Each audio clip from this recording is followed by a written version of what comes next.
TopMedTalk. Monty Mython here. Welcome to this podcast from TopMedTalk in association with Macmillan Trust. If you've been diagnosed with cancer, this series of podcasts, released during the COVID crisis of 2020, will help you think about what you can do to help yourself while you wait for treatment. Nick Majerison here. Welcome to TopMedTalk.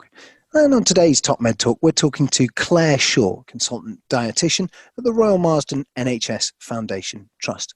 This podcast is about nutrition and prehabilitation. Eating well is a priority to maintain your health and your well-being. This podcast is going to focus on how to eat to keep well nourished. The information in this podcast is based on what we know about a healthy diet, but also tries to include information that people with cancer may want to ask about as regards what foods to eat. Claire, thanks for joining us. So how do you eat well to keep fit? People often think of food as fuel for the body, so they think of energy and calories. And that is correct to some extent, but it also provides so much more.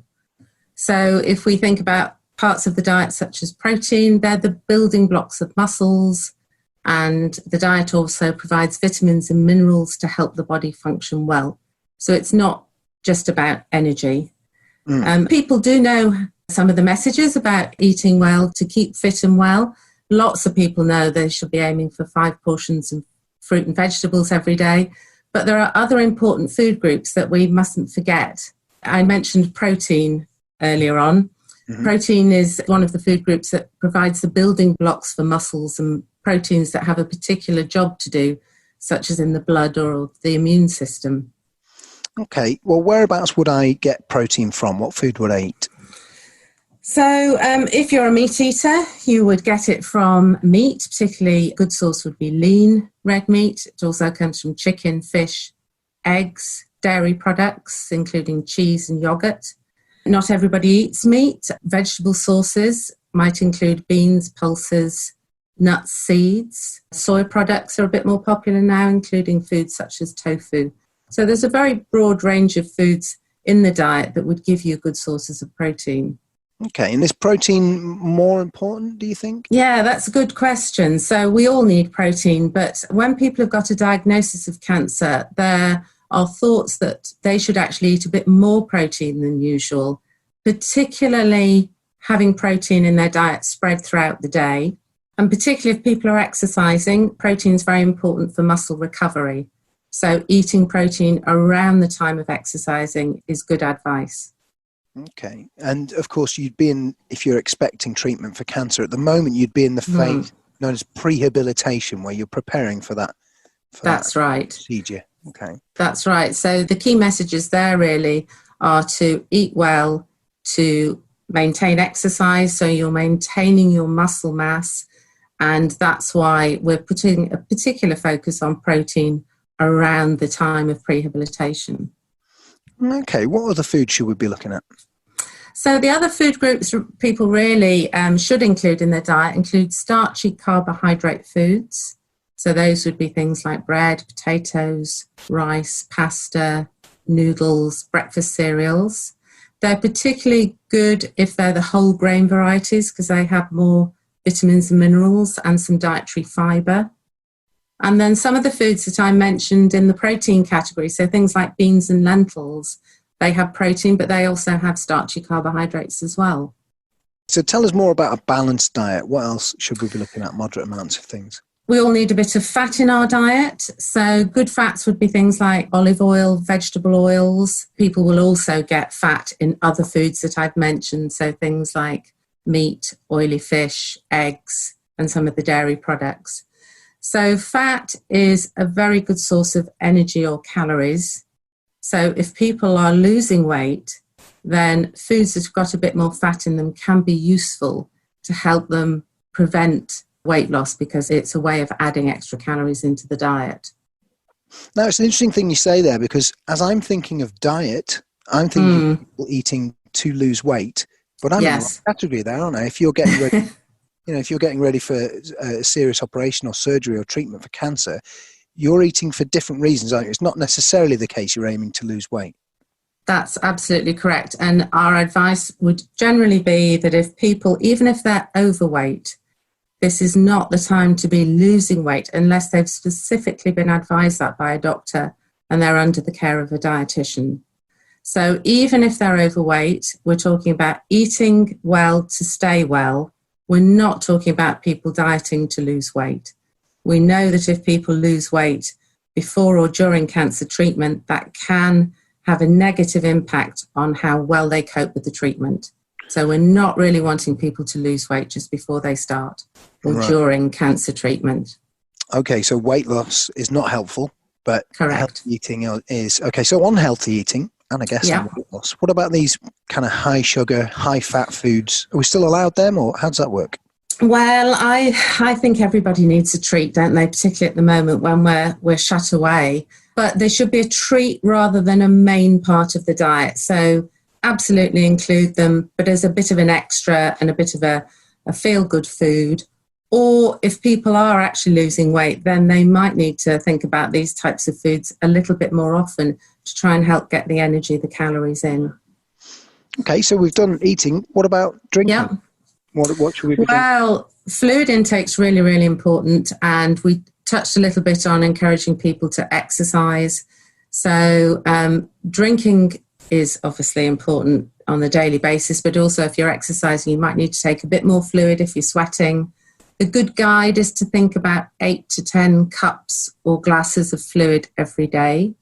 Doesn't have to all be water. Sometimes people get a little bit confused as to whether it has to be water. It can be other fluids such as tea, coffee, fruit and herbal teas, milk, fruit juices. They all count towards your fluid intake for the day.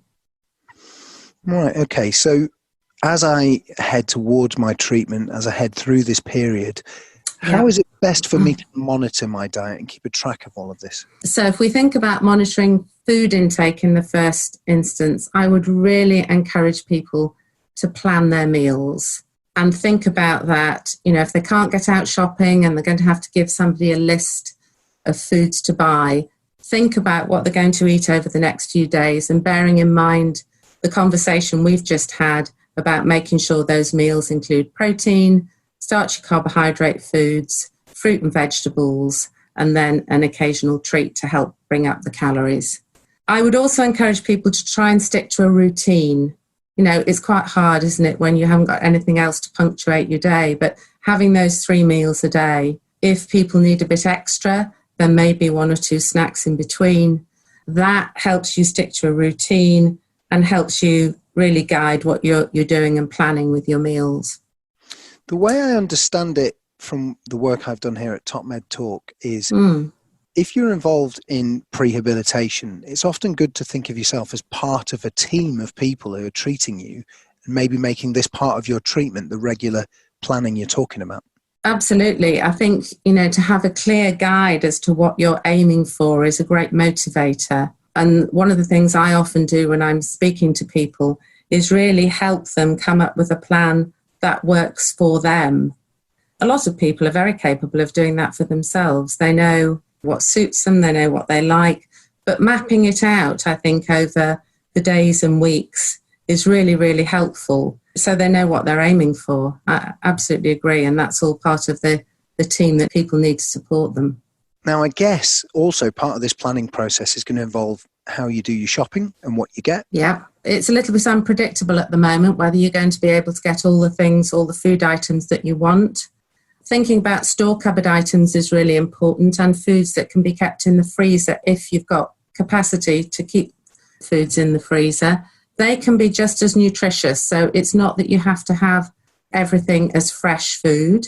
So frozen vegetables and fruit, they're also very good. They're frozen at a time when vitamin levels are high. Also, tinned fruit and vegetables can also be very, very useful and nutritious. So it's making use of your store cupboard, planning meals ahead, and planning if somebody's going to help you with the shopping, not leaving it up to them, because they may well choose foods that you don't really like. So how would you know that you were eating enough, that you were doing the right thing here? Yeah. One of the things I would encourage people to do is perhaps if they've got scales, is to weigh themselves occasionally, just to check whether they are managing to maintain their weight. We discussed that earlier. This is often about not losing weight. It's about maintaining their weight. So once a week is probably enough if you have got scales. And that gives a bit of a guide. If people see that they're losing some weight, then that might be an opportunity to think about perhaps some extra snacks between meals, or maybe even having a dessert on a regular basis, either lunch or evening meal, just to try and get some extra calories, some extra energy in. What about supplements? What's the situation with extra supplements, vitamins, that kind of stuff? Yeah, if you can manage to eat well, you should be able to get all the vitamins and minerals you need from your diet. But in these difficult times where people are inside a lot more, there is perhaps one nutrient we should particularly be thinking about, and that's vitamin D.